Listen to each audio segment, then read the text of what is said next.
আসসালামু আলাইকুম ওয়ারাহমাতুল্লাহি ওয়াবারাকাতুহ।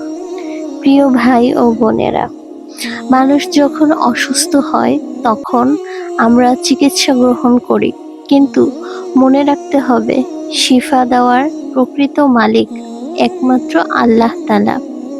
আজকের এই ভিডিওতে আমি আপনাদের সঙ্গে শেয়ার করব অসুস্থতা, বিভিন্ন ব্যথা ও কষ্টের সময় পড়ার কয়েকটি গুরুত্বপূর্ণ দোয়া, যেগুলো কুরআন ও হাদিসে বর্ণিত।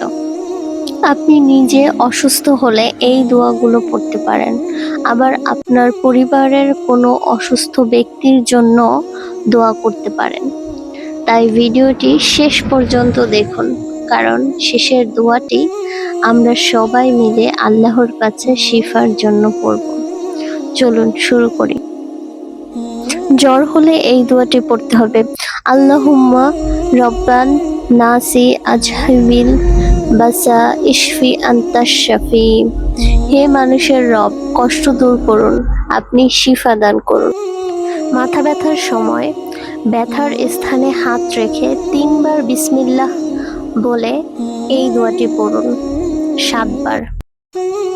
বিসমিল্লাহির রহমানির রহিম। আউযু বিল্লাহি ওয়া কুদরাতিহি মিন শাররি মা আজিদু ওয়া উহাজিউ। অর্থ: আমি যে কষ্ট অনুভব করছি এবং যার আশঙ্কা করছি, তার অনিষ্ট থেকে আল্লাহ ও তার ক্ষমতার আশ্রয় চাই।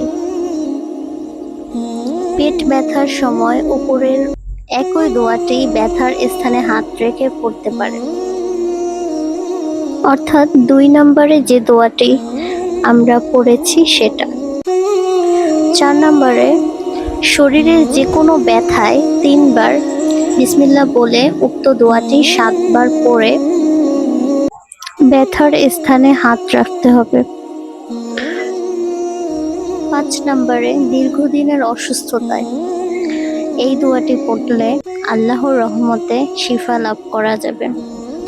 রব্বি আন্নি মাসসানিয়াদ দুরুদ ওয়া আনতা আরহামুর রাহিমিন। অর্থ: হে আমার রব, আমাকে কষ্ট স্পর্শ করেছে, আর আপনি সর্বশ্রেষ্ঠ দয়ালু। 6 নম্বরে দুর্বলতা ও অসুস্থতার সময় এই দোয়াটি পড়তে হবে: বিসমিল্লাহির রহমানির রহিম। আল্লাহুম্মা ইশফি ওয়াফিনি। অর্থ: হে আল্লাহ, আমাকে শিফা দিন এবং সুস্থতা দান করুন। 7 নম্বরে গুরুতর অসুস্থ ব্যক্তির জন্য এই দোয়াটি পড়তে হবে: আসআলুল্লাহাল আযীম রব্বাল আরশিল আযীম আন ইয়াশফিয়াক। অর্থ: আমি মহান আল্লাহর কাছে প্রার্থনা করছি তিনি যেন তোমাকে সুস্থ করেন। 8 নম্বর, মানসিক কষ্ট ও দুশ্চিন্তার সময় এই দোয়াটি পড়তে হবে: লা ইলাহা ইল্লা আনতা সুবহানাকা ইন্নী কুনতু মিনাজ জালিমিন।